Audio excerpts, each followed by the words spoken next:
더 이상 한국에겐 팔지 않겠소. 그만 돌아가시오. 일본이 반도체 핵심 소재 수출을 기습 차단했을 때 전 세계는 한국의 침몰을 예견했습니다. EUV 공정의 핵심 소재, 일본 점유율 90% 이상, 미국조차 포기한 영역이었죠. 한국 점유율 0%, 기술 데이터도 양산 경험도 전무했던 절망적인 상황. 일본 언론은 축제를 벌였죠. 하지만 일본이 간과한 게 하나 있었습니다. 우리 한국인은 밟으면 밟을수록 더 쥐독하게 일어서는 잡초 같은 생명력을 가진 민족이란 것을 말이죠. 경기도의 한 중소기업, 수천 번의 실패 끝, 마침내 20년 철옹성이 무너졌습니다. 0%에서 100% 국산화라는 기적. 이건 단순한 국산화가 아닙니다. 전 세계 산업 패권 자체가 송두리째 바뀔 수도 있는 순간이었죠. 기고만장하던 일본은 침묵을 시전했고 저원 세계는 경악했습니다.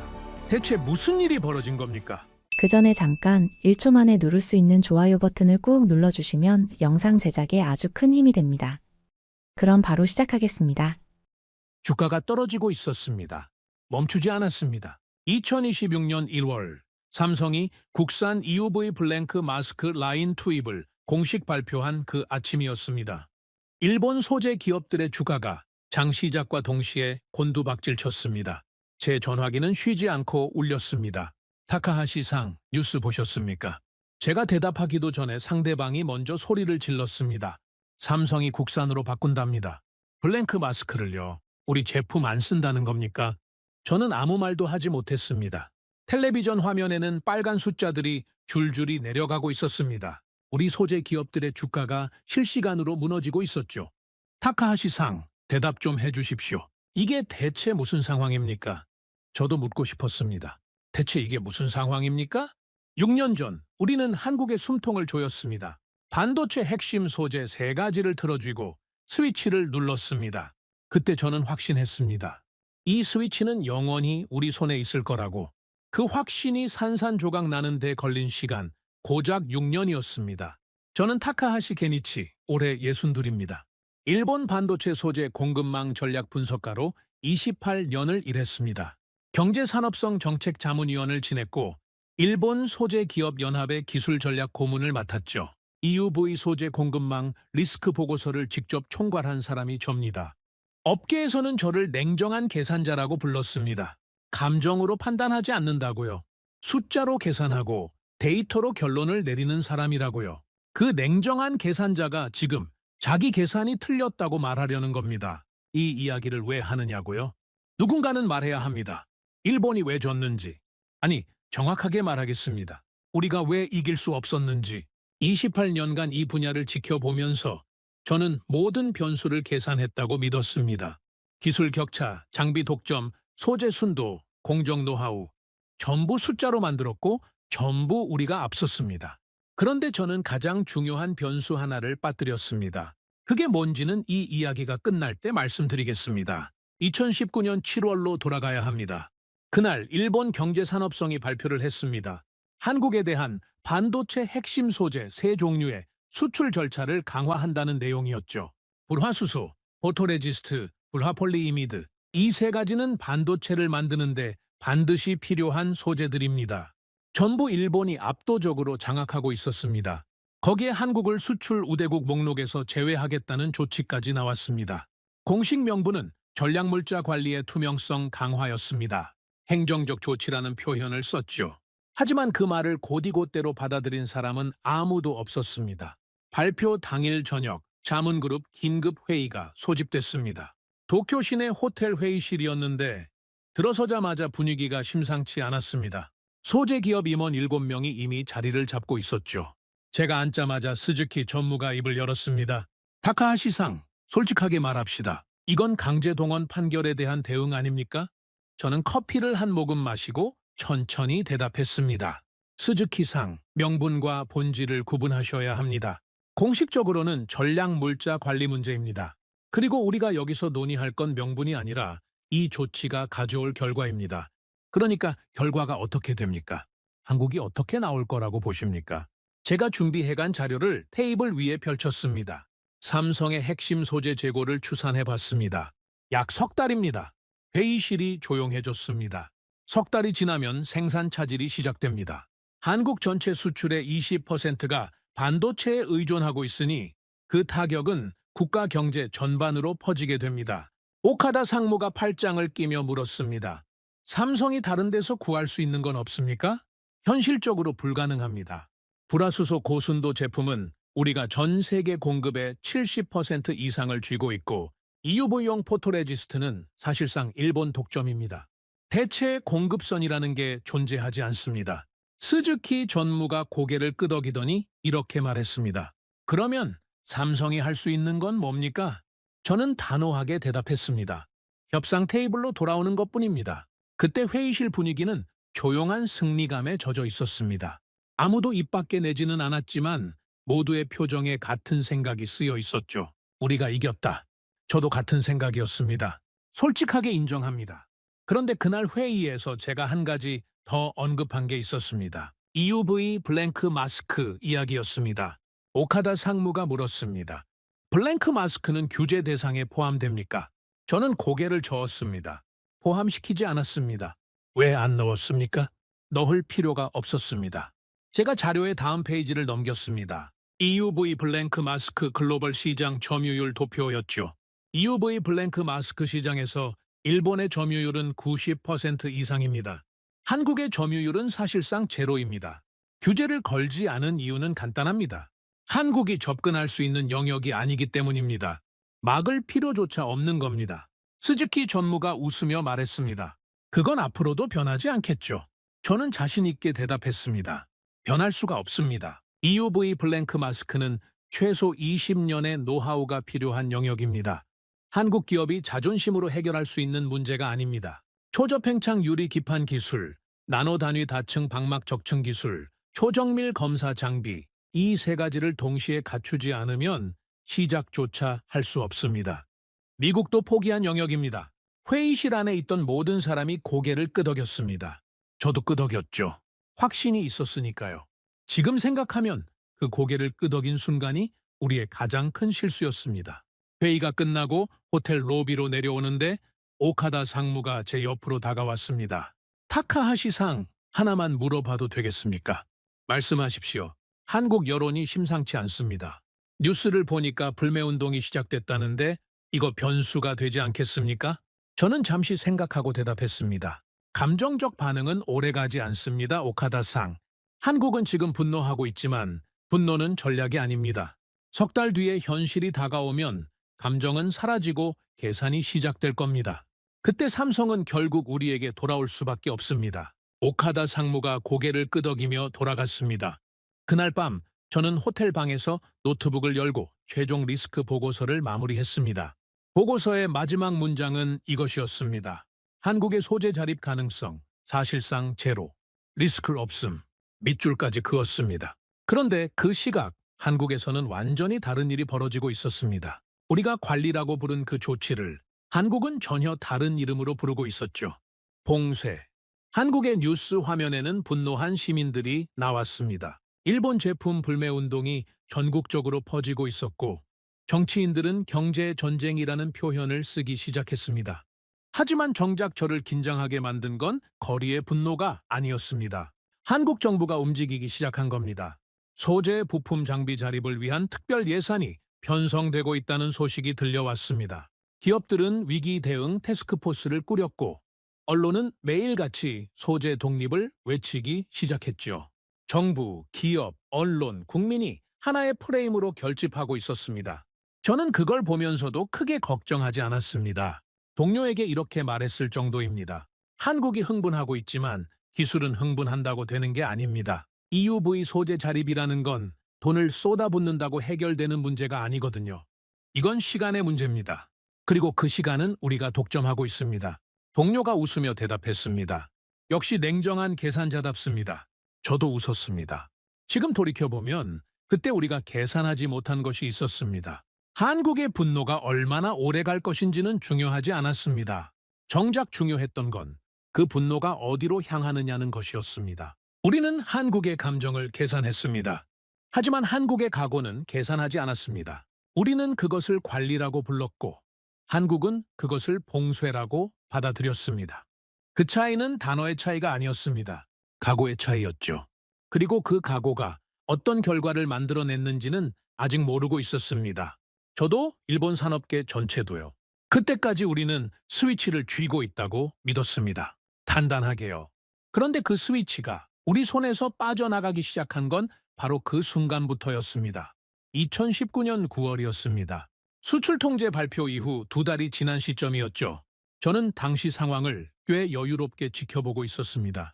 한국 내부의 분노가 거세다는 건 알고 있었지만 분노가 기술이 되는 건 아니니까요. 감정은 시간이 지나면 쉽게 되어 있습니다. 그게 제가 28년간 봐온 패턴이었습니다. 그런데 그 패턴이 처음으로 어긋나기 시작한 건 한 통의 전화 때문이었습니다. 도쿄 사무실에서 오후 보고서를 정리하고 있었는데 서울 주재 정보원에게서 연락이 왔습니다. 일본 소재 기업들의 한국 내 동향을 모니터링하는 사람이었죠. 타카하시상, 좀 이상한 움직임이 있습니다. 이상하다니 무슨 뜻입니까? 삼성이 일본 소재 물량을 줄이지 않고 있습니다. 주물량은 그대로입니다. 저는 의아했지만 크게 놀라지는 않았습니다. 당연하죠. 당장 대체품이 없으니까 물량을 유지할 수밖에 없는 겁니다. 오히려 예상대로 아닙니까? 그건 그렇습니다만 문제는 다른 쪽입니다. 정보원의 목소리가 낮아졌습니다. 삼성이 국내 중소기업들과 공동 개발 계약을 체결하기 시작했습니다. 한두 곳이 아닙니다. 소재, 부품, 장비 전 분야에 걸쳐서 대규모로 움직이고 있습니다. 공동 개발이라 그거야 정치적 제스처 아닙니까? 정부가 자립을 외치고 있으니 삼성도 뭔가 보여줘야 할 테니까요. 저도 처음엔 그렇게 봤습니다. 그런데 타카하시상 투입되는 자금 규모가 좀 다릅니다. 얼마나 됩니까? 수천억 원 단위입니다. 단기 대응 자금치고는 너무 큽니다. 저는 전화를 끊고 잠시 생각에 잠겼습니다. 수천억이라. 보여주기식 투자에 쓸 금액은 분명 아니었습니다. 하지만 그렇다고 해서 그것만으로 기술 자립이 되는 것도 아니었죠. 돈이 있다라고 기술이 생기는 게 아니라는 건 이 업계의 상식이었으니까요.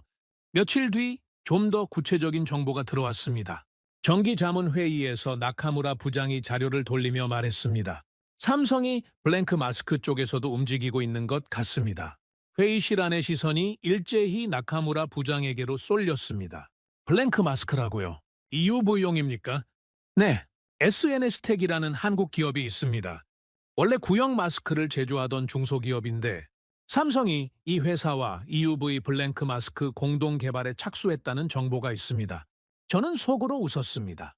솔직하게 말하겠습니다. 정말로 웃었습니다. SNS텍이라는 이름은 저도 알고 있었습니다. 구형 마스크 분야에서는 어느 정도 실적이 있는 회사였죠. 하지만 EUV 블랭크 마스크는 완전히 다른 세계입니다. 구형 마스크를 만들던 경험으로 EUV에 뛰어든다는 건 동네 자전거 가게에서 전투기 엔진을 만들겠다고 선언하는 것과 다를 바가 없었습니다. 스즈키 전무가 코웃음을 치며 말했습니다. EUV 경험이 있기는 한 겁니까? 그 회사가.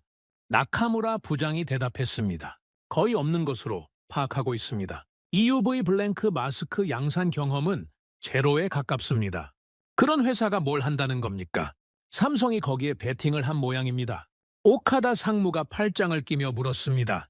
타카하시상, 이거 신경 써야 합니까? 저는 천천히 고개를 저었습니다. 도전은 자유입니다, 오카다상. 누구든 도전할 수 있죠. 문제는 EUV 블랭크 마스크가 도전한다고 되는 영역이 아니라는 겁니다. 지난 회의에서 말씀드렸듯이 이건 최소 20년의 축적이 필요한 기술입니다. 초저팽창 유리 기판, 나노 단위 다층 방막 적층, 초정밀 결함 검사, 이 세 가지를 동시에 확보하지 못하면 시작조차 할 수 없습니다. 그러면 그냥 지켜보면 되는 겁니까? 지켜볼 것도 없습니다. 7년 안에 양산 수준에 도달할 확률은 한 자릿수입니다. 제 분석으로는 5% 미만이에요. 회의실의 안도의 공기가 퍼졌습니다. 스즈키 전무가 한마디 덧붙였죠. 한국 기업들이 자존심으로 뭔가 해보겠다는 건 이해합니다만 기술은 자존심으로 되는 게 아니지 않습니까? 모두가 웃었습니다. 저도 웃었죠. 그런데 한 달 뒤 웃을 수 없는 정보가 하나 더 들어왔습니다. 서울 주재 정보원이 다시 전화를 걸어왔습니다. 타카하시상 삼성과 SNS텍의 협력 구조가 좀 특이합니다. 특이하다니요. 삼성이 자금만 넣은 게 아닙니다. 연구진을 직접 파견했습니다. 그것도 소수가 아니라 상당한 규모로요. 연구진 파견이요. 네. 그리고 더 중요한 건 삼성이 보유한 관련 특허와 공정 데이터를 SNS택에 공유하기 시작했다는 겁니다. 저는 잠시 말을 멈췄습니다. 특허와 데이터를 공유했다고요. 삼성 같은 대기업이 중소기업에게요. 그렇습니다. 업계에서는 사실상 운명 공동체를 선언한 것이나 다름없다고 보고 있습니다. 전화를 끊고 저는 창밖을 바라봤습니다. 도쿄의 가을 하늘은 맑았는데 머릿속은 뭔가 개운치 않았습니다. 삼성이 자금을 넣는 건 이해할 수 있었습니다. 정치적 명분도 있고 장기적으로 공급 다변화를 시도하는 건 기업 입장에서 합리적인 판단이니까요.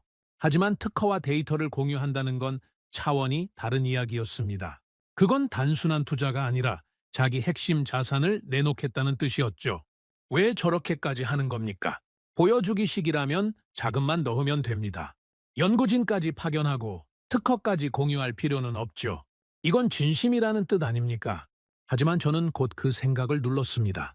진심이라고 해서 성공하는 건 아닙니다. EUV 블랭크 마스크의 벽은 의지로 넘을 수 있는 높이가 아니었으니까요. 저는 스스로를 다독이듯 보고서를 펼치고 다시 숫자를 확인했습니다. 기술 격차, 장비 수준, 인력 경험치.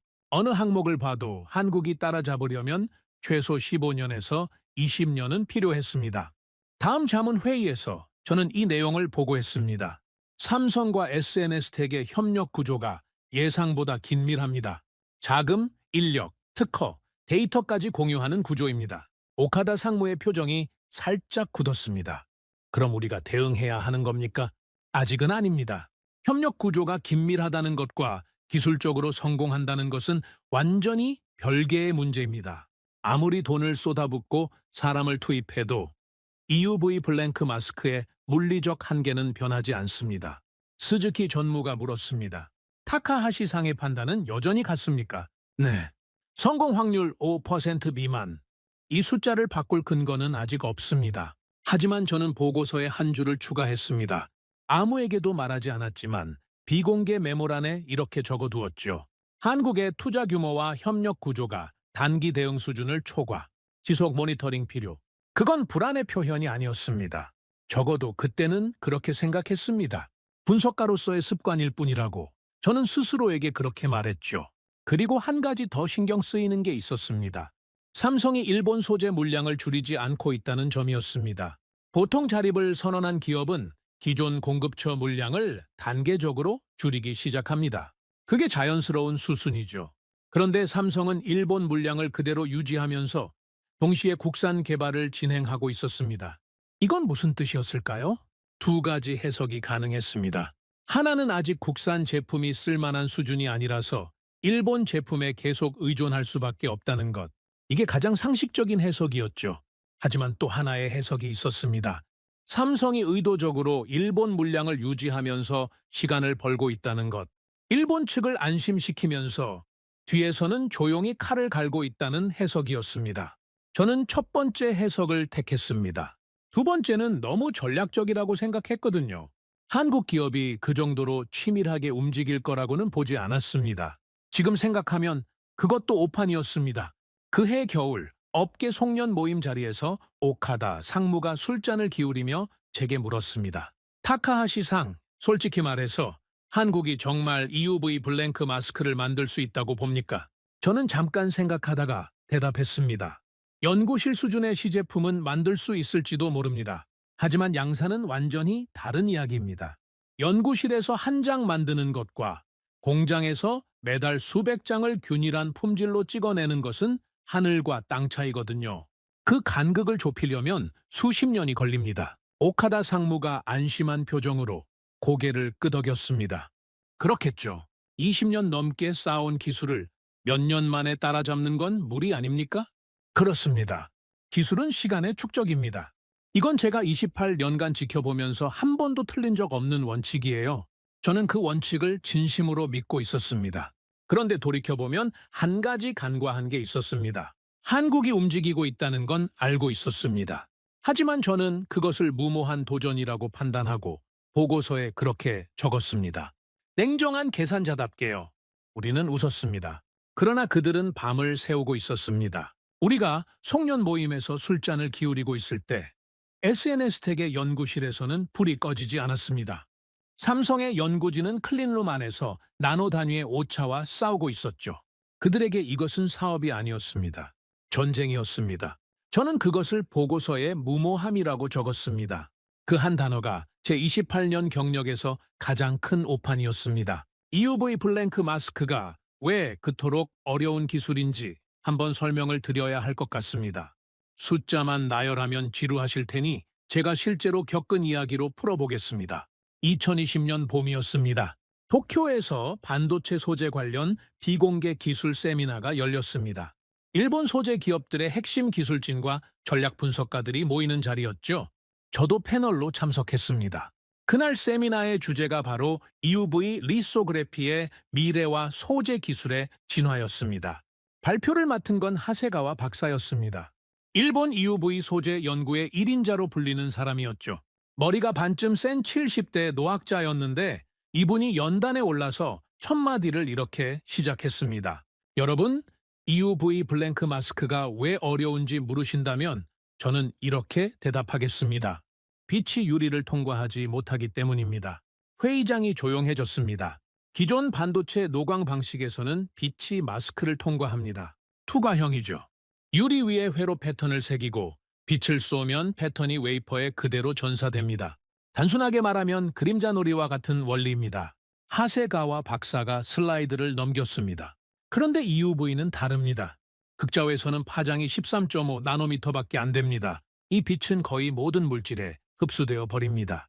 유리도 통과하지 못합니다. 공기도 통과하지 못합니다. 그래서 EUV 장비는 진공 상태에서 작동해야 하고 마스크는 빛을 통과시키는 게 아니라 반사시키는 구조여야 합니다. 옆에 앉아있던 나카무라 부장이 제게 소공어렸습니다. 투과가 아니라 반사라. 그것 때문에 난이도가 완전히 달라지는 거죠. 저는 고개를 끄덕였습니다. 하세가와 박사가 계속했습니다. 반사형 마스크를 만들려면 기판 위에 초정밀 거울을 올려야 합니다. 그냥 거울이 아닙니다. 몰리브데넘과 실리콘을 번갈아가며 40층에서 50층까지 쌓아 올려야 합니다. 한 층의 두께가 수 나노미터입니다. 0.1 나노미터만 어긋나도 반사율이 떨어지고 반사율이 떨어지면 회로 패턴이 제대로 전사되지 않습니다. 불량입니다. 전량 폐기입니다. 회의장에서 누군가가 질문했습니다. 0.1 나노미터면 대체 얼마나 작은 겁니까? 하세가와 박사가 웃으며 대답했습니다. 수소 원자 하나의 지름이 대략 0.1 나노미터입니다. 우리는 원자 하나 크기의 오차도 허용하지 않는 기술을 이야기하고 있는 겁니다. 회의장이 다시 조용해졌습니다. 수소 원자 하나. 그 비유가 기술의 난이도를 단번에 보여줬죠. 하세가와 박사는 거기서 멈추지 않았습니다. 그리고 이 다층 방막을 올릴 기판이 문제입니다. 아무 유리나 쓸 수 없습니다. EUV 공정에서는 극자외선이 마스크에 엄청난 에너지를 전달합니다. 열이 발생하죠. 일반 유리는 열을 받으면 팽창합니다. 미세하게라도 팽창하면 그 위에 올린 나노 단위 패턴이 틀어집니다. 그래서 초저 팽창 유리가 필요합니다. 온도가 변해도 거의 팽창하지 않는 특수 유리 기판입니다. 스즈키 전무가 자리에서 손을 들었습니다. 하세가와 박사님, 그 초저 팽창 유리를 만들 수 있는 곳이 세계에 몇 곳이나 됩니까? 하세가와 박사가 손가락을 펴 보이며 대답했습니다. 사실상 두 곳입니다. 독일의 쇼트와 일본의 에이지시입니다. 그리고 EUV에 적합한 수준의 초저 팽창 유리를 안정적으로 양산할 수 있는 곳은 더 제한적이죠. 이 유리 기판 하나를 만드는 데 필요한 노하우는 수십 년간의 데이터 축적 위에 서 있습니다. 어제 시작한 기업이 내일 만들 수 있는 물건이 아닙니다. 세미나가 끝나고 복도에서 하세가와 박사와 마주쳤습니다. 저는 평소 궁금했던 걸 직접 물어봤죠. 하세가와 박사님, 한국이 EUV 블랭크 마스크를 자체 개발하겠다고 나서고 있는 건 알고 계시죠? 하세가와 박사가 천천히 고개를 끄덕였습니다. 알고 있습니다. 어떻게 보십니까? 하세가와 박사는 잠시 창밖을 바라보다가 대답했습니다. 타카하시상, 저는 이 분야에서 40년 넘게 일했습니다. 그동안 도전하겠다고 나선 나라와 기업이 한둘이 아니었어요. 미국도 했고 유럽도 했고 대만도 시도했습니다. 결과가 어땠는지 아시죠? 전부 실패했거나 양산 단계에서 포기했습니다. 맞습니다. 미국도 포기한 영역이에요. 연구실에서 샘플 한 장 만드는 것까지는 갈 수 있습니다. 하지만 양산은 전혀 다른 문제입니다. 매달 수백 장을 균일한 품질로 결함 없이 안정적으로 찍어내야 합니다. 그게 되려면 공정 전체가 완벽하게 통제되어야 하고 그 통제력은 수십 년간의 실패와 수정 경험에서 나오는 겁니다. 그러면 한국은 가능성이 없다고 보십니까? 하세가와 박사가 안경을 고쳤으며 말했습니다. 가능성이 없다고 단정하는 건 과학자로서 할 말은 아닙니다. 다만 가능성이 있다는 것과 현실에서 그것을 해낸다는 것은 완전히 별개의 이야기라는 건 분명합니다. 자, 다층 방막 적층만 해도 그렇습니다.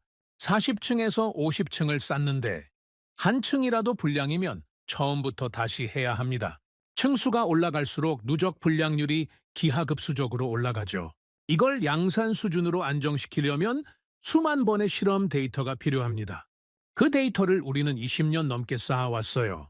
하세가와 박사가 마지막으로 이렇게 덧붙였습니다. 그리고 한 가지 더 있습니다. 다 만들어 놓고도 결함을 찾아내지 못하면 소용없습니다. UV 마스크는 나노 단위의 결함 하나가 수천 개의 칩을 불량으로 만듭니다. 그래서 초정밀 결함 검사 장비가 필수적인데 이 장비 자체가 수백억 원짜리입니다. 그리고 이 검사 장비의 공급도 사실상 일본과 일부 유럽 기업이 장악하고 있죠. 저는 고개를 숙여 인사하며 자리를 떠났습니다. 사무실로 돌아오는 택시 안에서 저는 생각했습니다. 세미나에서 확인한 건 명확했습니다. 첫째, UV 블랭크 마스크는 빛이 유리를 통과하지 못하기 때문에 완전히 새로운 구조가 필요하다. 둘째, 초저팽창 유리 기판은 세계에서 2곳만 양산 가능하고 수십 년의 데이터가 뒷받침되어야 한다. 셋째, 다층 방막 적층은 0.1 나노미터, 수소 원자 하나 크기의 오차도 허용하지 않는다. 넷째, 이 모든 걸 만들어 놓고도 결함을 검출할 장비가 없으면 의미가 없는데 그 장비까지 일본이 쥐고 있다. 다섯째, 미국도 포기했다. 완벽한 장벽이었습니다. 기술, 장비, 소재, 경험, 데이터. 5겹의 벽이 겹겹이 쌓여 있었죠. 다음 날, 저는 비공개 리스크 평가 보고서를 업데이트했습니다. 한국의 UV 블랭크 마스크 자립 가능성 항목에 이렇게 적었습니다. 리스크 등급 하, 위험도 낮음, 기술적 장벽 극복에 필요한 시간 최소 15년에서 20년, 현 시점 양산 가능성 사실상 제로, 그리고 그 아래에 한 줄을 더 적었습니다. 우리는 안전하다. 자문회의에서 이 보고서를 공유했을 때 분위기는 완전히 이완되어 있었습니다. 오카다 상무가 웃으며 말했습니다. 타카하시-상, 그러면 우리는 마음 놓고 있으면 되는 겁니까? 마음 놓으셔도 됩니다. UV 블랭크 마스크만큼은 우리가 모든 고리를 쥐고 있습니다. 기판, 방막, 검사 장비, 양산 노하우. 전부 우리 영역입니다. 한국이 나머지 소재에서 어느 정도 성과를 낸다 하더라도 이 영역만큼은 넘볼 수 없습니다. 스즈키 전무가 차를 한 모금 마시며 물었습니다. 혹시 삼성이 SNS텍 쪽에 더 투자했다는 소식은 없습니까? 나카무라 부장이 대답했습니다. 투자 규모가 늘어난 것은 확인했습니다. 전용 클린룸 건설에 착수했다는 정보도 있고요. 클린룸까지요. 스즈키 전무의 눈썹이 살짝 올라갔습니다. 제가 나서서 말했습니다. 클린룸을 짓는 것 자체는 놀라운 일이 아닙니다. 돈만 있으면 클린룸은 지을 수 있어요. 문제는 그 안에서 뭘 만들 수 있느냐는 겁니다. 빈 공장을 짓는 것과 그 공장에서 제대로 된 제품을 찍어내는 건 완전히 다른 이야기입니다. 그렇겠죠. 비유를 하자면 이렇습니다. 수술실을 아무리 번듯하게 지어놓아도 20년 경험의 외과 의사가 없으면 수술은 할 수 없는 것과 마찬가지입니다. UV 블랭크 마스크에서 일본이 가진 건 수술실이 아니라 의사입니다. 수십 년간 실패하고 수정하고 다시 도전하면서 체득한 노하우, 그게 진짜 자산이에요. 회의실의 모든 사람이 고개를 끄덕였습니다. 그날 회의가 끝나고 나카무라 부장이 복돼서 저를 불러 세웠습니다. 타카하시-상, 한 가지만 여쭈어봐도 되겠습니까? 말씀하십시오. 나카무라 부장이 주위를 둘러보고 목소리를 낮췄습니다. 회의에서는 안 꺼냈습니다만 SNS텍이 적층 실험에서 부분적으로 성과를 내고 있다는 소문이 있습니다. 아직 검증되지 않은 정보입니다만 저는 잠시 나카무라 부장의 얼굴을 들여다봤습니다. 부분적 성과라 구체적으로 어떤 수준입니까? 다층 방막 적층에서 20층 수준까지는 안정적으로 올리고 있다는 이야기입니다. 물론 양산에 필요한 40층 이상과는 거리가 있습니다만 20층이면 절반도 안 됩니다. 거기서 40층까지 가는 게 진짜 난관이에요. 층수가 올라갈수록 누적 오차가 폭발적으로 증가하니까요. 그건 저도 압니다. 다만 20층까지 안정적으로 올렸다는 건 아예 기초가 없는 상태는 아니라는 뜻이지 않습니까? 저는 잠시 침묵했습니다. 나카무라 부장의 말이 틀린 건 아니었습니다. 20층까지 안정적으로 올렸다면 적어도 기본적인 적층 공정 자체는 확보하고 있다는 의미였으니까요. 하지만 저는 고개를 저었습니다. 나카무라상 20층과 40층의 차이는 단순히 2배가 아닙니다. 난이도로 치면 10배, 20배 이상입니다. 이건 산을 반쯤 올라갔으니 정상까지 가겠지 하고 생각할 문제가 아닙니다. 반쯤 올라간 지점에서 수직 절벽이 시작되는 겁니다. 나카무라 부장이 고개를 끄덕이며 돌아갔습니다. 사무실로 돌아와서 저는 의자에 깊이 앉았습니다.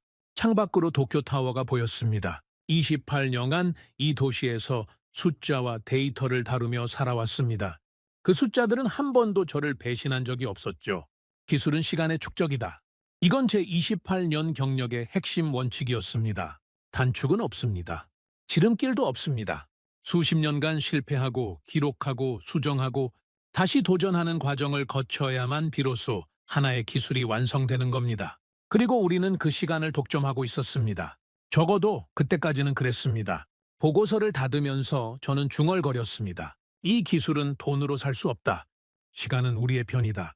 그리고 그 시간을 과신했다는 걸 깨달은 건 한참 뒤의 일이었습니다. 2014년이었습니다. 수출 통제로부터 5년이 흐른 시점이었죠. 솔직하게 말씀드리면 그 5년 동안 저는 한국의 소재 자립 문제를 크게 신경 쓰지 않고 있었습니다.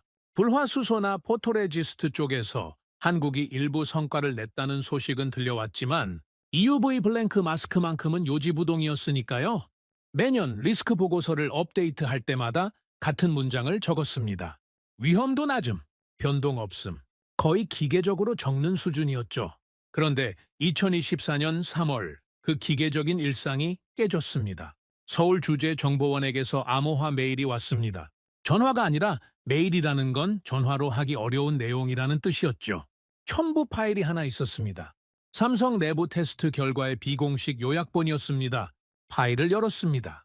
첫 페이지를 보는 순간 저는 손이 멈췄습니다. SNS텍이 제조한 EUV 블랭크 마스크의 결함 밀도 수치였습니다.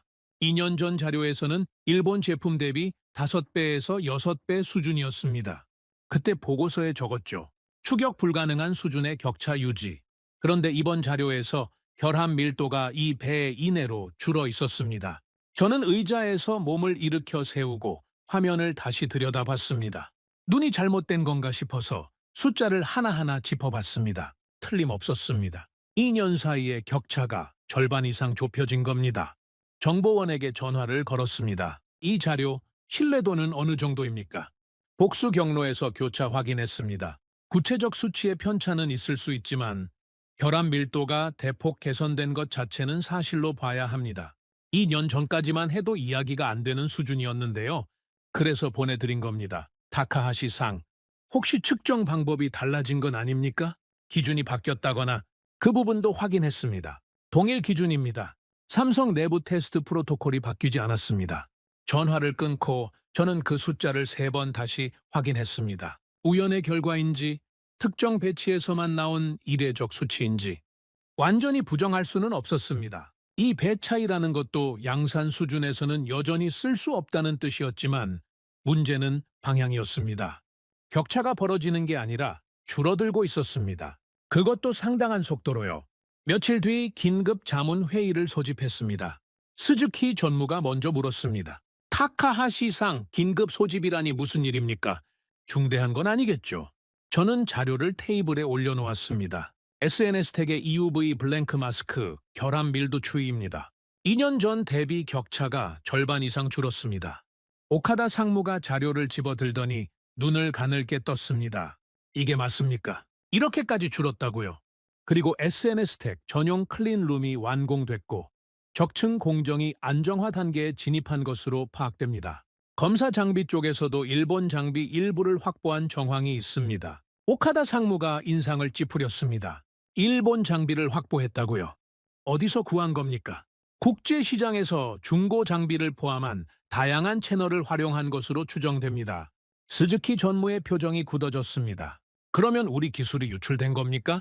기술 유출이라고 보기는 어렵습니다.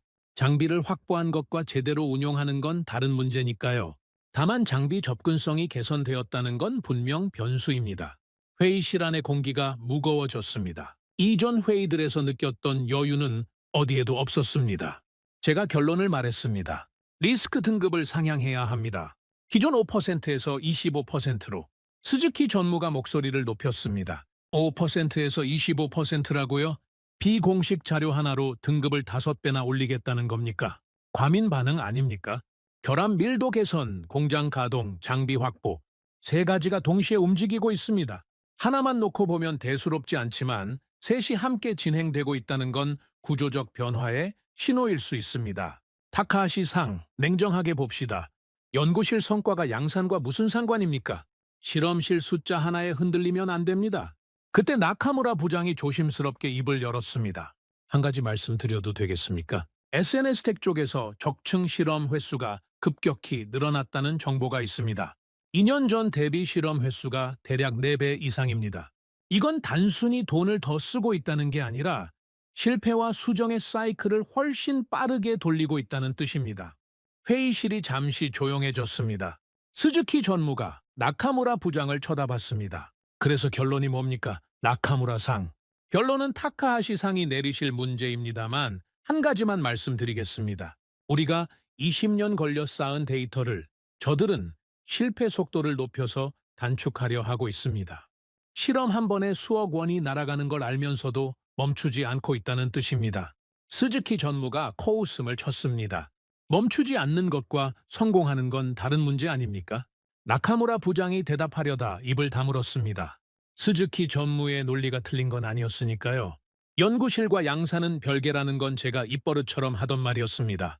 회의실 안에서 몇몇이 스즈키 전무의 말에 동의한다는 듯 고개를 끄덕였습니다.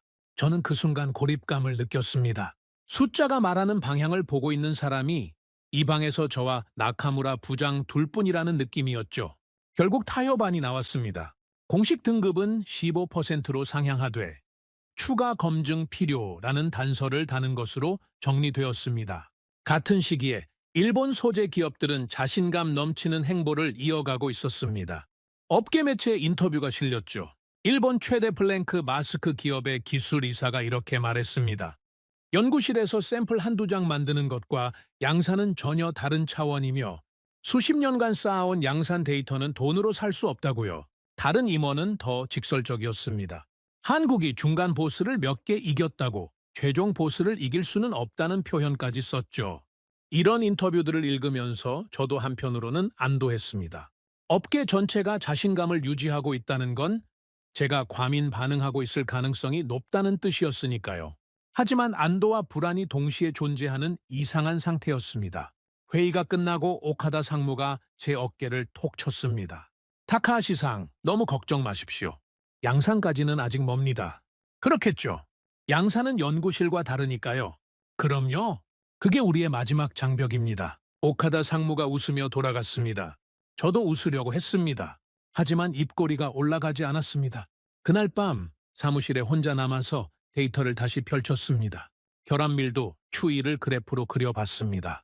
2020년, 2022년, 2024년 세 개의 점을 찍고 선을 이어보니 그 선이 만드는 방향이 불편했습니다. 이대로 가면 2026년이나 2027년쯤에는 일본 제품 수준에 근접할 가능성이 있었습니다. 물론 기술 개발이 직선으로 진행되지는 않습니다. 어디선가 병목에 걸리고 정체되는 구간이 반드시 있죠. 하지만 이 추세선이 꺾일 거라고 단정하는 것도 비과학적이었습니다. 나카무라 부장의 말이 머릿속에서 맴돌았습니다. 실패 속도를 높여서 시간을 단축하고 있다. 우리가 20년에 걸쳐 한 실험을 저들은 4, 5년 안에 몰아서 하고 있다는 뜻이었죠. 돈으로 시간을 사고 있었던 겁니다. 그리고 한 가지 더 마음에 걸리는 게 있었습니다. 삼성이 여전히 일본 물량을 줄이지 않고 있다는 점이었습니다. SNS텍과 공동 개발을 하면서도 일본 제품 주문량은 그대로 유지하고 있었죠. 국산 제품이 아직 부족해서 어쩔 수 없이 유지하는 건지, 일부러 일본을 안심시키면서 뒤에서 칼을 갈고 있는 건지, 이전에는 첫 번째 해석을 택했지만 이번에는 쉽게 결론을 내리지 못했습니다. SNS텍의 추가 자금과 피드백이 계속 들어가고 있었고 삼성은 한 번도 멈추지 않았습니다. 이건 단기 쇼가 아니었습니다. 연말 송년 모임에서 오카다 상무가 술잔을 기울이며 물었습니다. 타카하시 상, 올해도 무사히 넘겼습니다. 내년에도 별일 없겠죠. 별일 없기를 바랍니다, 오카다 상. 뭡니까 그 애매한 대답은. 냉정한 계산자답지 않게. 저도 억지로 웃었습니다. 나이가 드니까 조심성이 많아진 모양입니다. 그날 밤 호텔방 창밖으로 도쿄의 야경을 내다봤습니다. 화려한 불빛이 일본 산업의 자신감을 상징하는 것처럼 느껴졌죠. 하지만 그 자신감 아래에서 아주 작은 균열이 생기고 있었습니다. 대부분의 사람들은 알아차리지 못했고 알아차린 소수도 대수롭지 않게 여기고 있었습니다. 저는 그 균열을 봤습니다. 숫자로 확인했습니다. 웃고 싶었습니다. 지금까지처럼 한국의 도전을 웃어넘기고 싶었습니다. 하지만 웃을 수 없었습니다. 균열은 아주 작았습니다. 하지만 분명 존재했습니다. 2025년 봄이었습니다. 벚꽃이 피기 시작하는 시기였죠. 도쿄의 거리는 분홍빛으로 물들어 있었지만 제 머릿속은 전혀 다른 색으로 가득 차 있었습니다. 삼성이 SNS텍 제품에 대한 본격적인 양산 테스트에 돌입했다는 소식이 들려온 겁니다. 서울주재정보원이 전화를 걸어왔습니다. 이번에는 메일이 아니라 전화였습니다. 급한 내용이라는 뜻이었죠. 타카하시상, 삼성 파운드리 쪽에서 움직임이 있습니다. 어떤 움직임입니까? SNS텍이 납품한 EUV 블랭크 마스크를 실제 양산 라인 조건에서 테스트하기 시작했습니다. 저는 잠시 숨을 멈췄습니다. 양산 라인 조건이라고요? 연구실 테스트가 아니라. 네, 극자외선 반복 노출, 고온 고부하 환경, 장시간 내구성 검증까지 포함된 풀 스펙 테스트입니다. 이건 의미가 달랐습니다. 연구실에서 샘플을 평가하는 것과 실제 양산 라인 환경에서 테스트하는 건 완전히 다른 단계입니다. 양산 테스트를 한다는 건 적어도 삼성 내부에서 연구실 수준의 품질은 통과했다는 판단이 섰다는 뜻이니까요. 연구실도 못 넘을 거라고 봤던 제품이 이제 양산의 문을 두드리고 있었습니다. 하지만 저는 스스로를 다독였습니다. 양산 테스트에 돌입했다는 것과 양산 테스트를 통과했다는 건 하늘과 땅 차이입니다. 양산 환경은 연구실과 비교할 수 없을 만큼 가혹하니까요. EUV 공정에서 블랭크 마스크가 견뎌야 하는 조건을 말씀드리겠습니다. 극자외선이 마스크 표면에 반복적으로 조사됩니다. 한 번, 두 번이 아니라 수천 번, 수만 번입니다. 그때마다 엄청난 에너지가 마스크에 전달되죠. 표면 온도가 급격히 올라갔다 내려갔다를 반복합니다. 이 과정에서 다층 방막의 미세 구조가 변형되거나 손상될 수 있습니다. 일본 제품은 수십 년간의 데이터를 바탕으로 이 환경을 견디도록 설계되어 있었습니다. 한국 제품은 그런 데이터가 없었죠. 그래서 저는 이렇게 판단했습니다. 양산 테스트에서 한계가 드러날 것이다. 한 달 뒤 그 판단이 맞는 것처럼 보이는 소식이 들려왔습니다. 나카무라 부장이 회의실에 들어서면서 자료를 내밀었습니다. 타카하시상, 삼성 양산 테스트 초기 결과가 나온 모양입니다. 어떻습니까? SNS텍 제품에서 미세 표면 변형이 발생했습니다. 극자외선 반복 노출 이후 방막 표면에 나노 단위의 변형이 관측되었다고 합니다. 저는 속으로 안도했습니다. 솔직하게 인정합니다. 그 순간 안도감이 밀려왔습니다. 내구성 수치는요? 일본 제품 대비 상당히 낮은 것으로 파악됩니다. 반복 노출 횟수가 일정 수준을 넘어가면 결합률이 급격히 올라가는 패턴이 보인다고 합니다. 그러니까 연구실에서는 괜찮았지만 양산 환경에서는 버티지 못한다는 뜻이군요. 그렇게 볼 수 있습니다. 긴급 자문 회의를 소집했습니다. 이번에는 분위기가 달랐습니다. 지난번 회의에서 느꼈던 무거운 공기 대신 안도감이 회의실을 채우고 있었죠. 스즈키 전무가 자료를 훑어보더니 의자에 깊이 기대앉으며 말했습니다. 그것 보십시오. 제가 뭐라고 했습니까? 양산은 연구실과 다르다고 했지 않습니까? 오카다 상무도 고개를 끄덕였습니다. 역시 그렇군요. 결합 밀도가 줄었다고 해서 양산까지 되는 건 아니었습니다. 타카하시상, 이제 리스크 등급 다시 내려도 되지 않겠습니까? 저는 대답을 망설였습니다. 데이터상으로는 스즈키 전무의 말이 맞았습니다. 양산 테스트에서 한계가 드러났으니까요. 하지만 뭔가 석연치 않았습니다. 등급을 내리기에는 아직 이릅니다. 스즈키 전무가 의아한 표정을 지었습니다. 왜 그렇습니까? 양산에서 문제가 나왔으면 실패한 거 아닙니까? 양산 테스트 초기에 문제가 나온 겁니다. 초기 결과입니다. 최종 결과가 아니에요. 문제가 나왔을 때 중요한 건 그 문제를 어떻게 대응하느냐입니다. 스즈키 전무가 팔짱을 끼며 말했습니다. 대응이라고 해봐야 뭘 할 수 있겠습니까? 미세 표면 변형이라는 건 방막 구조 자체의 한계에서 오는 문제 아닙니까?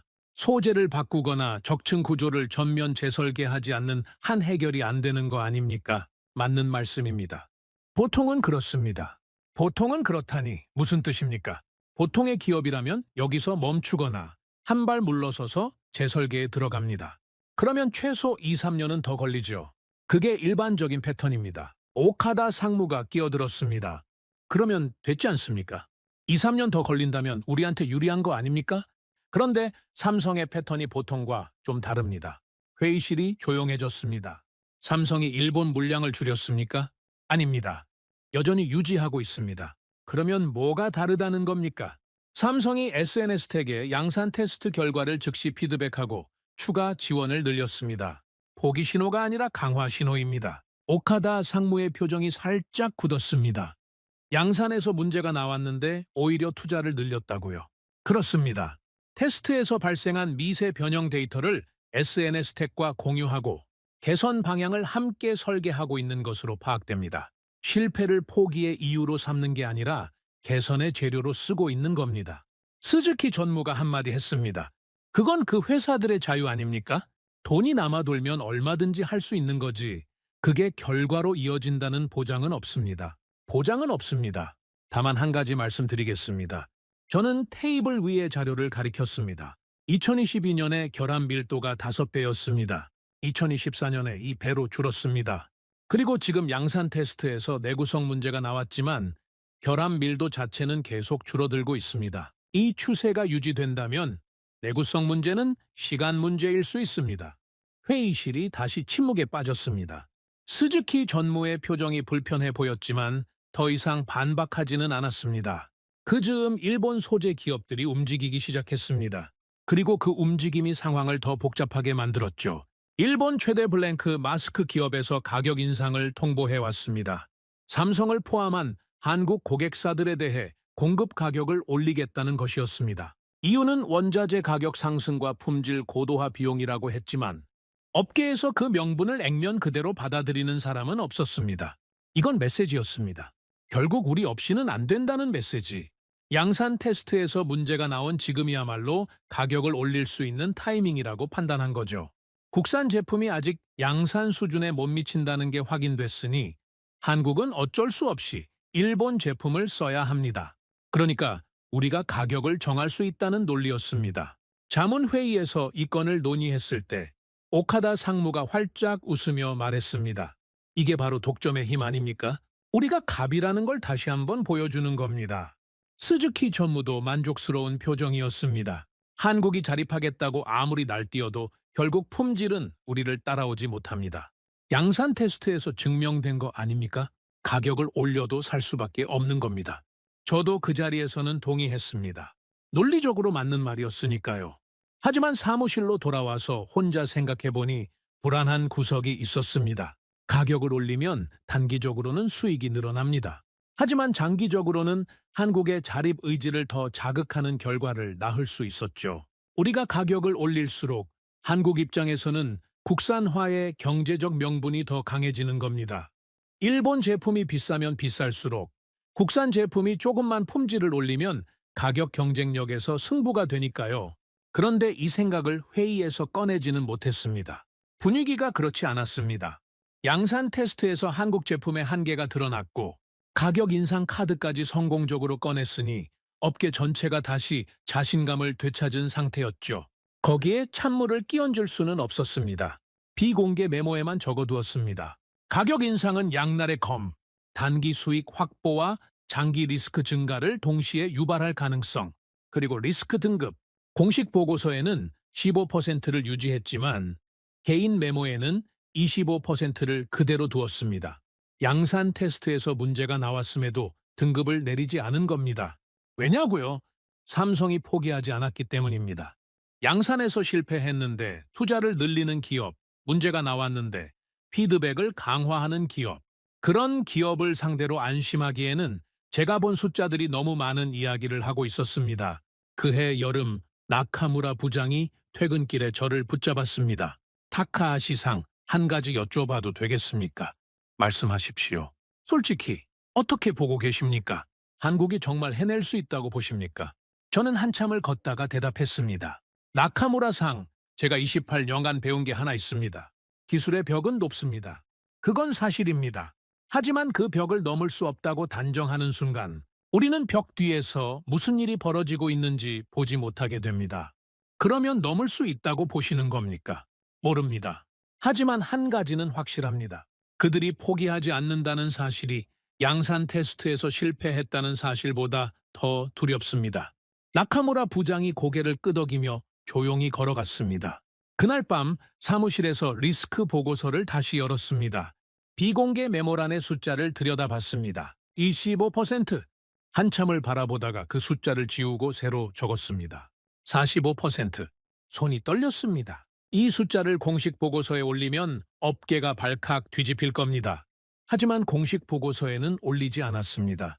아직 결정적 증거가 없었으니까요. 양산 테스트에서 통과했다는 소식이 나오지 않는 한 이건 제 개인적인 불안에 불과했습니다. 그래서 비공개 메모에만 남겨두었습니다. 45%라는 숫자와 함께 한 줄을 더 적었습니다. 결정적 증거는 아직 없다. 그러나 그들이 포기하지 않는다는 것 자체가 결정적 증거일 수 있다. 양산은 다르다고 우리는 믿었습니다. 그게 우리의 마지막 장벽이었으니까요. 그런데 그 장벽 앞에서 돌아서지 않는 사람들이 있었습니다. 부딪히고 쓰러지고 다시 일어나서 또 부딪히는 사람들. 우리는 그들이 쓰러지는 모습을 보며 안도했습니다. 하지만 그들이 다시 일어나는 모습은 보지 않으려 했죠. 양산은 분명 달랐습니다. 하지만 그들의 각오도 달랐습니다. 2025년 11월이었습니다. 도쿄는 벌써 겨울 냄새가 나기 시작했죠. 코트 깃을 세우고 출근하던 어느 아침, 사무실에 도착하자마자 나카무라 부장이 달려왔습니다. 표정이 심상치 않았습니다. 타카하시상, 급한 건이 있습니다. 무슨 일입니까? 나카무라 부장이 주위를 둘러보더니 목소리를 낮췄습니다. 삼성 품질팀에서 SNS 텍 EUV 블랭크, 마스크에 대한 최종 평가를 진행하고 있다는 정보가 들어왔습니다. 최종 평가라. 양산 테스트는 아직 진행 중 아니었습니까? 그게 이미 상당 부분 마무리된 것 같습니다. 최종 평가라는 건 양산 라인 투입 여부를 결정하는 단계입니다. 저는 코트를 벗다 말고 멈췄습니다. 그게 확실합니까? 복수 경로에서 확인했습니다. 삼성 내부에서 품질 승인 절차가 가동되고 있다는 건 분명합니다. 저는 코트를 의자에 걸치고 자리에 앉았습니다. 심장이 빨라지는 게 느껴졌습니다. 최종 평가. 이 단어의 무게를 이 업계에 있는 사람이라면 누구나 압니다. 양산 테스트를 통과하지 못한 제품에 대해 최종 평가를 진행하는 기업은 없습니다. 최종 평가를 한다는 건 테스트 결과가 일정 수준 이상이라는 뜻이었죠. 5개월 전에 양산 테스트에서 리세 표면 변형이 발견됐다고 했습니다. 내구성도 일본 제품에 못 미쳤죠. 그때 저는 안도했었습니다. 양산은 역시 다르다고 여기서 막힐 거라고 생각했습니다. 5개월 만에 최종 평가 단계까지 갔다는 건 그 문제들을 해결했거나 적어도 양산 투입이 가능한 수준까지 개선했다는 뜻이었습니다. 그날 오후 정보원에게 전화를 걸어 상세 내용을 확인했습니다. 삼성 품질팀 최종 평가, 구체적으로 어떤 상황입니까? 평가 보고서 초안에 양산 적용 가능이라는 문구가 포함되어 있다는 이야기가 돌고 있습니다. 순간 귀를 의심했습니다. 뭐라고요? 양산 적용 가능이라고요? 네, 전체 라인이 아니라 일부 라인에 대한 투입 승인이 논의되고 있는 것으로 파악됩니다. 일부 라인이면 어느 정도 규모입니까? 정확한 규모는 확인되지 않았습니다. 다만 테스트 목적의 소량 투입이 아니라 실제 생산 라인에 적용하는 수준이라고 합니다. 전화를 끊고 한참을 가만히 앉아 있었습니다. 양산 적용 가능 이 5글자가 머릿속에서 계속 맴돌았습니다. 짧은 문장이었습니다. 하지만 그 무게는 제가 28년간 써온 어떤 보고서보다 무거웠습니다. 긴급 자문회의를 소집했습니다. 이번에는 제가 소집한 게 아니었습니다. 소재 기업 쪽에서 먼저 연락이 왔습니다. 그쪽도 소식을 들은 모양이었죠. 회의실에 들어서니 분위기가 완전히 달라져 있었습니다. 이전 회의들에서 보았던 여유, 자신감, 안도. 그런 건 찾아볼 수 없었습니다. 임원들의 얼굴에는 불안이 역력했습니다. 스즈키 전무가 먼저 입을 열었습니다. 평소에 당당한 어조가 아니었습니다. 타카하시상, 삼성이 국산 블랭크 마스크를 양산 라인에 넣는다는 게 사실입니까? 최종 평가가 진행 중인 것은 사실로 보입니다. 일부 라인에 대한 투입 승인이 논의되고 있습니다. 일부 라인이면 전체는 아니지 않습니까? 아직 부분적인 거 아닙니까? 스즈키 전무의 말투에서 이전의 확신이 사라져 있었습니다. 부분적이라는 단어에 매달리는 느낌이었죠. 오카다 상무가 물었습니다. 5개월 전에 양산 테스트에서 문제가 나왔다고 하지 않았습니까? 미세 표면 변형이 발생했다고요. 그걸 5개월 만에 해결했다는 겁니까? 그렇게 보는 수밖에 없습니다. 해결하지 못했다면 최종 평가 단계까지 올라가지 않았을 겁니다. 대체 어떻게? 우리도 비슷한 문제를 초기에 겪었을 때 해결하는데 3년이 걸렸는데 5개월 만에 됩니까? 저는 잠시 침묵하다가 대답했습니다. 오카다-상, 우리가 3년 걸린 건 맞습니다. 하지만 우리는 그때 혼자였습니다. SNS 텍은 삼성이라는 파트너가 있습니다. 삼성의 양산 테스트 데이터가 실시간으로 피드백되고 거기에 맞춰서 공정을 수정하는 구조입니다. 우리가 혼자서 3년 걸려 한 일을 저들은 둘이서 5개월 만에 해낸 겁니다. 회의실이 조용해졌습니다. 아무도 말을 하지 않았습니다. 그때 스즈키 전무의 전화기가 울렸습니다. 통화를 마친 스즈키 전무의 얼굴이 하얗게 변했습니다. 주가가 떨어지고 있습니다. 뭐라고요? 삼성 최종 평가 소식이 시장에 퍼진 모양입니다. 우리 쪽 관련 기업들 주가가 떨어지기 시작했습니다. 회의실 안에서 동시에 여러 대의 전화기가 울렸습니다. 임원들이 하나둘씩 전화를 받기 시작했죠. 표정이 점점 어두워졌습니다. 아직 공식 발표도 나지 않은 상황이었습니다. 최종 평가가 진행 중이라는 비공식 정보만으로 시장이 먼저 반응한 겁니다. 시장은 항상 현실보다 빠릅니다. 우리보다 먼저 미래를 읽죠. 그리고 그날 시장이 읽은 미래는 일본 소재 기업들에게 좋은 소식이 아니었습니다. 스즈키 전무가 테이블을 탁 쳤습니다. 대응해야 합니다. 지금 당장 어떤 대응을 말씀하시는 겁니까? 가격입니다. 가격을 내려야 합니다. 지금까지 올렸던 거 다 돌려놓고 추가 할인까지 제시해야 합니다. 삼성이 국산 제품으로 완전히 갈아타기 전에 가격으로 붙잡아야 합니다. 오카다 상무가 끼어들었습니다. 가격만으로 되겠습니까? 장기 공급 계약을 제한합시다. 3년, 5년짜리 장기 계약으로 묶어버리는 겁니다. 가격도 내리고 물량도 보장하고 안정적 공급을 약속하면 삼성도 굳이 리스크를 감수하면서 국산으로 바꿀 이유가 없지 않겠습니까? 저는 두 사람의 이야기를 듣고 있었습니다. 반년 전만 해도 이 자리에서 가격을 올리자고 했던 사람들이었습니다. 우리가 갑이라고 독점의 힘을 보여주자고 했던 사람들이 지금은 가격을 내리자고 장기 계약으로 붙잡자고 하고 있었습니다. 가비을의 언어를 쓰기 시작한 겁니다. 나카무라 부장이 조심스럽게 말했습니다. 한 가지 더 고려하셔야 할 게 있습니다. 뭡니까? 외교 채널을 통한 우회 접근도 논의되고 있다고 들었습니다. 정부 간 대화에서 반도체 소재 공급 안정성을 어젠다로 올리는 방안입니다. 스즈키 전무가 고개를 끄덕였습니다. 그것도 동시에 진행해야 합니다. 산업 차원뿐 아니라 외교 차원에서도 압박을 넣어야 합니다. 저는 이 모든 논의를 들으면서 기묘한 감정에 빠져 있었습니다. 2019년에 우리가 한국에 했던 것을 이제 우리가 당하고 있다는 느낌이었죠. 그때 우리는 소재 공급을 무기로 한국을 압박했습니다. 지금 우리는 가격 인하와 장기 계약이라는 당근으로 한국을 붙잡으려 하고 있었습니다. 공격에서 방어로, 갑에서 을로 구도가 완전히 뒤집히고 있었습니다. 회의가 끝난 뒤 일본 소재 기업들은 실제로 움직이기 시작했습니다.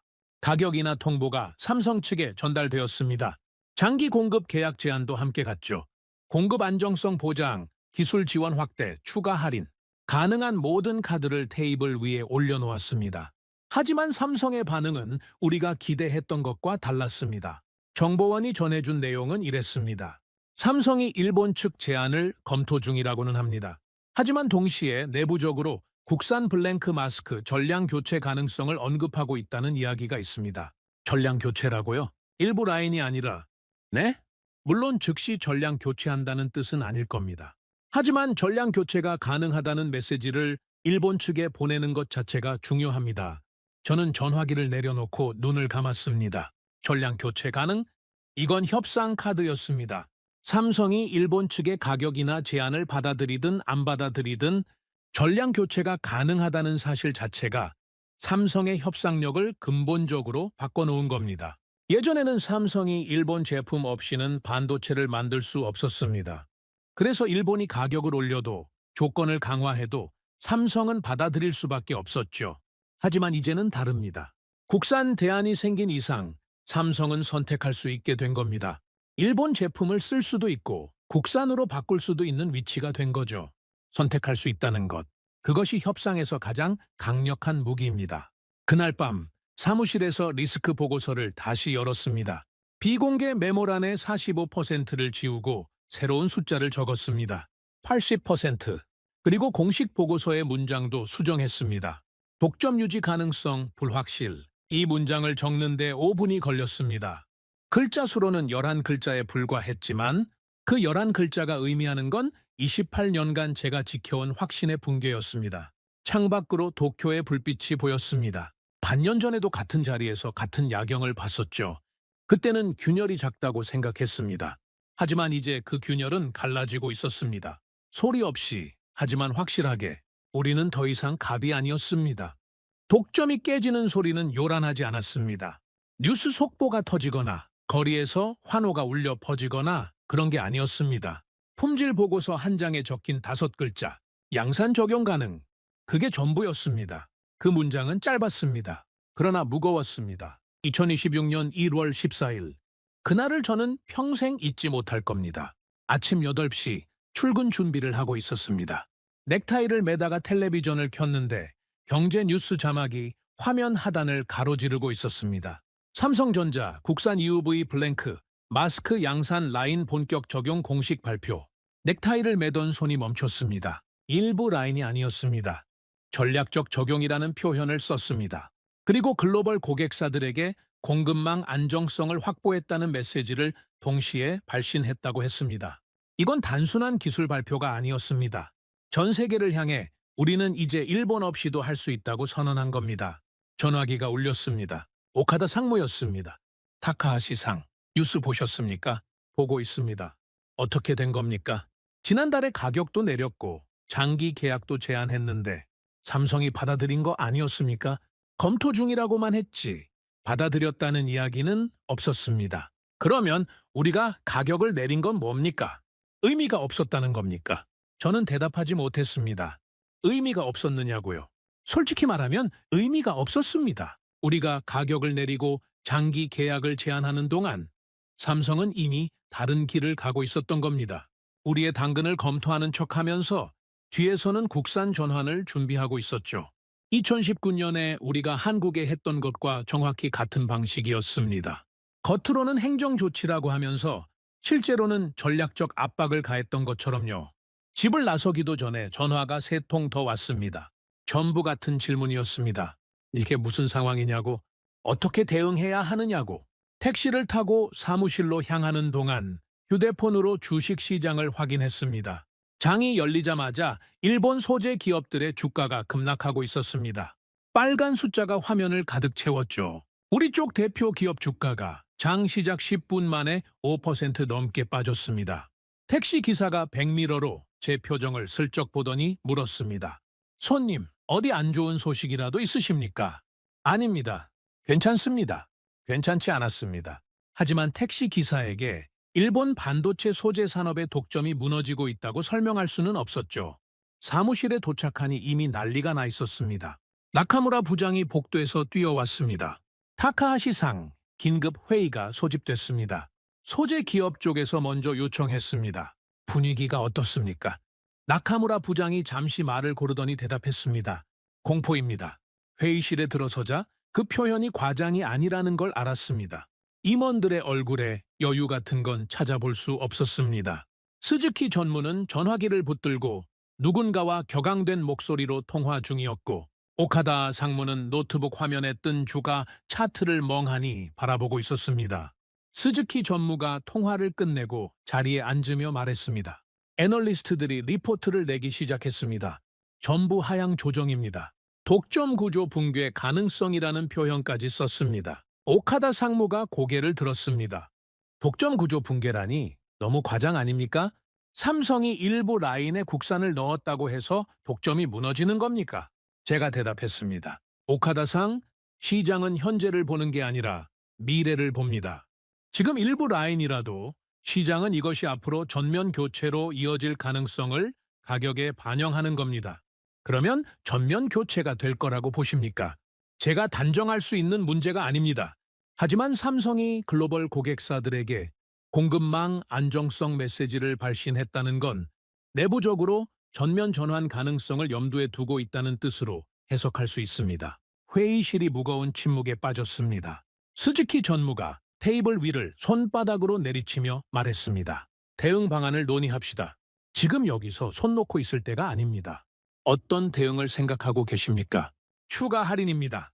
지난달에 내린 것보다 더 내려야 합니다. 삼성이 국산으로 완전히 갈아타기 전에 가격 경쟁력으로 붙잡아야 합니다. 오카다 상무가 끼어들었습니다. 가격만으로는 안 됩니다. 기술 지원도 확대해야 합니다. 차세대 EUV 소재 공동 개발을 제안하는 건 어떻겠습니까? 삼성과 기술적으로 묶어버리면 쉽게 빠져나가지 못할 겁니다. 스즈키 전무가 고개를 끄덕였습니다. 그것도 좋습니다. 가격, 기술, 장기 계약, 가능한 모든 카드를 동시에 꺼냅시다. 저는 이 대화를 들으면서 묘한 기분에 빠져 있었습니다. 2019년의 회의가 떠올랐기 때문입니다. 그때 이 자리에서 우리는 한국에 대한 압박 전략을 논의했습니다. 우리가 갑이었고 한국이 을이었죠. 스위치는 우리가 쥐고 있었고 한국은 그 스위치가 꺼질까봐 전전긍긍했습니다. 7년이 지난 지금 같은 회의실에서 같은 사람들이 앉아 있는데 입장이 정반대가 되어 있었습니다. 가격을 내려야 한다. 기술 지원을 확대해야 한다. 장기 계약으로 묶어야 한다. 이건 갑의 언어가 아니었습니다. 을의 언어였습니다. 나카무라 부장이 조심스럽게 발언했습니다. 한 가지 여쭤봐도 되겠습니까? 우리가 이 모든 카드를 꺼낸다고 해서 삼성이 방향을 바꿀까요? 스즈키 전무가 날카롭게 쳐다봤습니다. 무슨 뜻입니까? 삼성이 국산 블랭크 마스크를 양산 라인에 넣은 건 단순히 가격 때문이 아닙니다. 이건 공급망 안보의 문제입니다. 2019년에 우리가 수출 통제를 했을 때 삼성은 소재 하나 때문에 공장이 멈출 수 있다는 공포를 경험했습니다. 그 공포를 다시는 겪지 않겠다는 게 삼성의 본심이라면 우리가 아무리 가격을 내려도 의미가 없을 수 있습니다. 회의실이 조용해졌습니다. 아무도 반박하지 못했습니다. 왜냐하면 그게 사실이었으니까요. 2019년에 우리가 스위치를 누른 그 순간 한국은 결심했습니다. 다시는 누군가의 스위치에 자신의 운명을 맡기지 않겠다고. 그 결심이 7년 만에 현실이 된 겁니다. 가격 할인이나 장기 계약으로 되돌릴 수 있는 문제가 아니었습니다. 스즈키 전무가 한참 동안 아무 말도 하지 못했습니다. 2019년 그날 회의에서 자신 있게 말했던 사람이었습니다. 한국은 석 달을 못 버틸 거라고, 삼성은 결국 돌아올 수밖에 없다고. 그 자신감이 7년 만에 완전히 무너진 겁니다. 한참 만에 스즈키 전무가 입을 열었습니다. 목소리가 달라져 있었습니다. 이전의 당당함이나 날카로움은 없었습니다. 그러면 우리는 뭘 해야 합니까? 가만히 앉아서 지켜보기만 하란 말입니까? 저는 대답했습니다. 할 수 있는 건 해야 합니다. 가격 인하도 하고 장기 계약도 제한하고 기술 지원도 확대해야 합니다. 다만 그것으로 상황이 이전으로 돌아갈 거라는 기대는 하지 않는 게 좋겠습니다. 스즈키 전무가 저를 물끄러미 쳐다봤습니다. 타카하시-상, 당신은 이렇게 될 거라는 걸 알고 있었습니까? 알고 있었다기보다는 가능성을 봤습니다. 2년 전에 결합밀도 데이터를 처음 봤을 때 방향이 바뀌고 있다는 걸 느꼈습니다. 그때 왜 더 강하게 말하지 않았습니까? 저는 잠시 침묵했습니다. 그 질문에 대한 답은 이미 알고 있었지만 입 밖에 내기가 쉽지 않았습니다. 말했습니다. 하지만 이 방에서 듣고 싶어 하는 사람이 없었습니다. 스즈키 전무가 시선을 내렸습니다. 더 이상 아무 말도 하지 않았습니다. 회의가 끝난 뒤 사무실로 돌아와서 리스크 보고서를 열었습니다. 지금까지 써왔던 문장들이 눈에 들어왔습니다. 시간은 우리의 편이다. 리스크 없음. 한국의 자립 가능성 사실상 제로. 이 문장들이 지금은 전부 틀렸다는 걸 이제는 인정해야 했습니다. 보고서 파일을 열고 그동안 반복해서 써왔던 문장 하나를 찾았습니다. 시간은 우리의 편이다. 커서를 그 문장 위에 올려놓고 삭제 버튼을 눌렀습니다. 화면에서 그 문장이 사라지는 걸 한참 동안 바라봤습니다. 28년간 저를 지탱해온 신념이 글자 하나 남지 않고 지워지는 순간이었습니다. 그리고 새로운 문장을 적었습니다. 구조적 변화 발생, 독점 프리미엄 유지 불확실. 이 문장을 적고 나서 한참을 가만히 앉아 있었습니다. 그날 저녁 퇴근길에 나카무라 부장과 마주쳤습니다. 타카하시 상, 오늘 회의 어떻게 보셨습니까? 어떻게 보긴요? 우리가 지고 있다는 걸 모두가 알면서도 인정하지 않으려는 회의였죠. 나카무라 부장이 쓸쓸하게 웃었습니다. 독점이라는 게 참 묘합니다. 무너지기 전까지는 영원할 것 같거든요. 그렇죠. 영원할 것 같았습니다. 타카하시 상은 언제부터 알고 계셨습니까? 이렇게 될 거라는 걸. 저는 걸음을 멈추고 나카무라 부장을 봤습니다. 2년 전에 결합밀도 데이터를 봤을 때 균열이 보였습니다. 하지만 그때는 아직 작은 균열이라고 스스로를 달랬죠. 지금은요? 지금은 균열이 아닙니다. 갈라진 겁니다. 나카무라 부장과 헤어지고 혼자 걸었습니다. 도쿄의 겨울바람이 차가웠습니다. 하지만 바깥 추위보다 마음속이 더 차가웠죠. 독점은 무너지기 전까지는 영원해 보입니다. 나카무라 부장의 말이 계속 머릿속에서 맴돌았습니다. 그리고 시장이 우리보다 먼저 현실을 인정했다는 것. 주가가 떨어지고 있었을 때 우리는 아직 부분적이라고, 전면 교체는 아니라고, 아직 시간이 있다고 스스로를 위로하고 있었습니다. 하지만 시장은 이미 답을 내리고 있었죠. 우리가 가격을 낮췄습니다. 우리가 장기 계약을 제안했습니다. 우리가 기술 지원을 약속했습니다. 2019년에 우리가 가격을 올리고 조건을 강화하고 한국이 따라올 수밖에 없다고 했던 그 자리에서 이제 우리가 내려가고 있었습니다. 그 순간 갑과 을이 뒤집혔습니다. 우리는 더 이상 지배자가 아니었습니다. 2026년 2월이었습니다. 삼성의 공식 발표가 나온 지 한 달이 지난 시점이었죠. 저는 사직서를 썼습니다. 정확하게 말하면 자문위원직 사임서였습니다. 28년간 지켜온 자리를 내려놓기로 한 겁니다. 누가 시킨 게 아니었습니다. 스스로 결정한 일이었죠. 나카무라 부장이 소식을 듣고 찾아왔습니다. 타카하시상 사임하신다는 게 사실입니까? 사실입니다. 왜 그러십니까? 지금 이 상황에서 타카하시상이 빠지면 누가 분석을 합니까? 나카무라상, 제 분석이 틀렸습니다. 28년간 한 번도 틀리지 않았다고 자부했던 분석이 가장 중요한 순간에 틀렸습니다. 틀린 분석가가 자리를 지키고 있으면 그건 자리를 지키는 게 아니라 자리를 막고 있는 겁니다. 나카무라 부장이 한참을 말없이 서 있다가 물었습니다. 정말로 틀린 겁니까?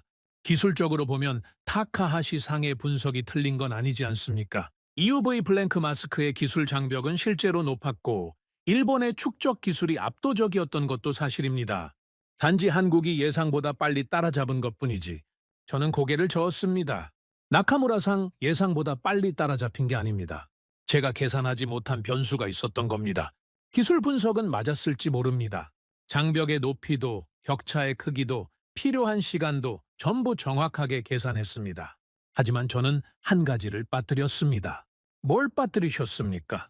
결의입니다. 나카무라 부장이 저를 가만히 바라봤습니다. 기술은 계산할 수 있습니다. 장비 수준도, 인력 경험치도, 자금 규모도 전부 숫자로 만들 수 있죠. 하지만 한 나라가 위기 앞에서 보여주는 결의, 그건 숫자로 환산할 수 없는 겁니다. 저는 28년간 숫자만 봤습니다. 숫자가 보여주지 않는 것은 존재하지 않는다고 생각했죠. 그게 제 한계였습니다. 나카무라 부장이 조용히 고개를 끄덕였습니다. 사임서를 제출하기 전에 마지막으로 해야 할 일이 있었습니다. 최종 보고서를 쓰는 것이었죠. 28년간의 분석 경력을 마무리하는 보고서. 저는 이것을 단순한 리스크 보고서가 아니라 기록으로 남기고 싶었습니다. 우리가 무엇을 틀렸고 왜 틀렸는지에 대한 기록. 사무실에 혼자 앉아서 보고서를 쓰기 시작했습니다. 첫 번째 항목은 전략적 오판의 본질이었습니다. 2019년 우리가 수출 통제를 발표했을 때 기술적 판단은 정확했습니다. 한국의 반도체 소재 자립 역량은 사실상 제로에 가까웠고 일본의 독점적 지위는 확고했습니다. 불화수소, 포토레지스트, 불화폴리이미드 이 세 가지 소재에서 일본의 우위는 압도적이었죠. EUV 블랭크 마스크는 그보다 더 높은 벽이었습니다. 기술 격차는 분명 존재했고 그 격차를 좁히는데 최소 15년에서 20년이 걸릴 거라는 판단도 틀리지 않았습니다. 하지만 우리는 한 가지를 계산에 넣지 않았습니다. 위기가 사람을 바꾼다는 것, 위기가 기업을 바꾸고 위기가 나라를 바꾼다는 것. 우리는 한국의 기술 수준을 계산했지만 한국이 위기 앞에서 어떻게 반응할지는 계산하지 않았습니다. 분노가 전략이 될 수 있다는 것을, 감정이 체계로 전환될 수 있다는 것을 우리는 상상하지 못했죠. 두 번째 항목은 대기업과 중소기업의 연합 구조였습니다. 이 부분을 쓰면서 저는 오래 멈췄습니다. 솔직히 이 구조가 가장 놀라웠기 때문입니다. 삼성은 대한민국을 대표하는 기업입니다. 세계 반도체 시장의 정상에 있는 기업이죠. SNS텍은 중소기업이었습니다. 구형 마스크를 만들던 회사, EUV 경험은 거의 없었죠. 이 두 기업이 손을 잡았을 때 우리는 웃었습니다. 코끼리와 개미의 동맹이라고 생각했으니까요. 하지만 삼성이 한 것은 단순한 투자가 아니었습니다. 수천억 원의 자금, 핵심 연구진 파견, 보유 특허와 공정 데이터 공유, 대기업이 중소기업에게 자기 핵심 자산을 내놓은 겁니다. 왜 그랬을까요? 단순한 사업적 판단이 아니었습니다. 생존이 걸린 문제였기 때문입니다. 2019년의 수출 통제는 삼성에게 한 가지를 가르쳤습니다. 핵심 소재를 외부에 의존하는 한 어느 날 갑자기 공장이 멈출 수 있다는 것. 그 공포가 삼성을 움직였습니다. 그리고 SNS텍은 그 기회를 잡았죠. 실험 한 번에 수억 원이 날아가는 걸 알면서도 멈추지 않았습니다. 실패하고 기록하고 수정하고 다시 도전하는 사이클을 쉬지 않고 돌렸습니다. 나카무라 부장이 말했던 것이 떠올랐습니다. 우리가 20년 걸려 쌓은 데이터를 저들은 실패 속도를 높여서 단축했다고. 맞습니다. 그게 핵심이었습니다. 시간을 단축한 건 기술력이 아니라 실패를 감수하겠다는 각오였습니다. 실패 비용을 기꺼이 지불하겠다는 결정이었죠. 세 번째 항목은 공급망 자립의 파급 효과였습니다. EUV 블랭크 마스크의 국산화는 단순히 소재 하나를 바꾼 게 아니었습니다. 가격 결정권이 이동했습니다. 예전에는 일본이 가격을 정했습니다. 독점이니까요. 우리가 올리면 올리는 대로, 조건을 붙이면 붙이는 대로 받아들일 수밖에 없는 구조였습니다. 하지만 이제 한국에 대안이 생겼습니다. 대안이 생긴 순간 가격 결정권은 공급자에서 수요자로 넘어갑니다. 공급 안정성도 마찬가지였습니다. 삼성은 이제 누군가가 스위치를 꺼도 공장이 멈추지 않는 구조를 갖게 된 겁니다. 그리고 그 메시지는 글로벌 시장에도 전달됐죠. 삼성의 고객사들은 삼성의 공급망이 특정 국가에 종속되어 있지 않다는 확인을 받은 겁니다. 이건 기술의 문제가 아니라 신뢰의 문제였습니다. 그리고 더 장기적으로 보면 기술 표준 논의에 대한 참여 가능성도 확대됩니다. EUV 블랭크 마스크를 자체 생산할 수 있는 나라는 세계에 몇 곳 되지 않습니다. 한국이 그 대열에 합류했다는 건 차세대 반도체 기술 표준을 논의하는 테이블에 앉을 자격을 갖추게 되었다는 뜻이기도 합니다. 네 번째 항목은 일본의 현실이었습니다. 이 부분을 쓰는 게 가장 힘들었습니다. 자기 나라의 패배를 기록하는 건 어떤 분석객에도 쉬운 일이 아닙니다. 일본은 더 이상 EUV 블랭크 마스크 시장에서 필수 불가결한 존재가 아니었습니다. 2019년까지 우리는 유일한 선택지였습니다. 대체제가 없었으니까요. 삼성이든 어떤 반도체 기업이든 EUV 블랭크 마스크가 필요하면 일본에 올 수밖에 없었습니다. 그 독점적 지위가 우리에게 엄청난 협상력을 줬고 가격 프리미엄을 보장했습니다. 하지만 이제 우리는 여러 선택지 중 하나로 전환되고 있었습니다. 여전히 기술적으로 앞서 있는 건 사실입니다. 양산 경험도 품질 안정성도 우리가 우위에 있죠. 하지만 유일한 선택지와 더 나은 선택지는 완전히 다릅니다. 유일한 선택지일 때는 가격을 우리가 정합니다. 더 나은 선택지일 때는 고객이 정하죠. 독점 프리미엄이 사라진다는 건 그런 의미입니다. 보고서의 마지막 항목이 남았습니다. 최종 고백. 저는 키보드 위에 손을 올려놓고 한참을 움직이지 못했습니다. 28년간 써온 수백 편의 보고서 중에서 이 마지막 문단이 가장 어려웠습니다. 천천히 타자를 치기 시작했습니다. 2019년 우리는 스위치를 쥐고 있다고 믿었습니다. 우리는 그것을 관리라고 불렀고 한국은 그것을 봉쇄라고 받아들였습니다. 그 차이를 우리는 너무 늦게 알았습니다. 우리는 기술을 계산했습니다. 장비를 계산했고 소재를 계산했고 시간을 계산했습니다. 모든 숫자가 우리의 편이었습니다. 하지만 숫자에 잡히지 않는 것이 하나 있었습니다. 한국의 결의, 위기를 기회로 전환하는 국가적 의지, 대기업이 중소기업에게 핵심 자산을 내놓고 중소기업이 매일 밤 클린룸에서 실패와 싸우며 정부와 산업계와 국민이 하나의 목표를 향해 결집하는 그 힘, 그것은 스프레드시트에 입력할 수 있는 종류의 변수가 아니었습니다. 저는 냉정한 계산자였습니다. 감정보다 숫자를 믿었고 직감보다 데이터를 신뢰했습니다. 그 원칙이 28년간 저를 지켜줬습니다. 하지만 그 원칙이 동시에 저를 가둔 겁니다. 숫자에 없는 것은 존재하지 않는다는 믿음이 가장 중요한 변수를 놓치게 만들었으니까요. 보고서를 다 쓰고 파일을 저장했습니다. 마지막으로 보고서의 제목을 수정했습니다. 원래는 EUV 블랭크 마스크, 시장 리스크 최종 평가라고 되어 있었는데 그걸 지우고 새로 적었습니다. 전략적 오판에 대한 기록, 사임서와 함께 이 보고서를 제출했습니다. 스즈키 전무도 오카다 상무도 만류하지 않았습니다. 아마 그들도 알고 있었을 겁니다. 이 보고서가 맞다는 걸. 사무실을 정리하던 마지막 날 창밖을 바라봤습니다. 도쿄의 2월 하늘은 흐렸습니다. 이 도시에서 28년을 보냈습니다. 이 창문 너머로 수백 번의 보고서를 쓰고 수천 번의 숫자를 확인하고 일본 산업의 미래가 안전하다고 믿어왔죠. 그 믿음이 무너진 자리에 남는 건 무엇일까요? 저는 이제 한 가지를 압니다. 독점은 기술 위에 세워지는 게 아닙니다. 신뢰 위에 세워지는 겁니다. 고객이 다른 선택지가 없어서 오는 것과 우리를 신뢰해서 오는 것은 완전히 다릅니다. 우리는 2019년에 그 신뢰를 스스로 깨뜨렸습니다. 소재 공급을 무기로 쓴 그 순간 우리는 독점의 토대를 스스로 허문 겁니다. 그리고 한국은 그 빈자리에 자신들의 기술로, 자신들의 의지로 새로운 신뢰를 세워 올렸습니다. EUV 블랭크 마스크는 단순한 소재가 아니었습니다. 그것은 한 나라가 더 이상 누군가의 레버리지에 묶이지 않겠다는 선언이었습니다. 그 선언을 가능하게 만든 건 첨단 장비도 천문학적 자금도 아니었습니다. 위기 앞에서 물러서지 않겠다는 각오. 그것이 20년의 시간을 7년으로 압축한 힘이었습니다. 저는 전략가로서 인정합니다. 우리는 한국을 과소평가한 것이 아닙니다. 한국의 기술 수준은 정확하게 평가했습니다. 하지만 한국의 결의를 계산에 넣지 않았습니다. 결의는 숫자로 환산할 수 없었고 그래서 우리의 스프레드시트에는 빈칸으로 남아 있었습니다. 그 빈칸이 독점을 무너뜨렸습니다.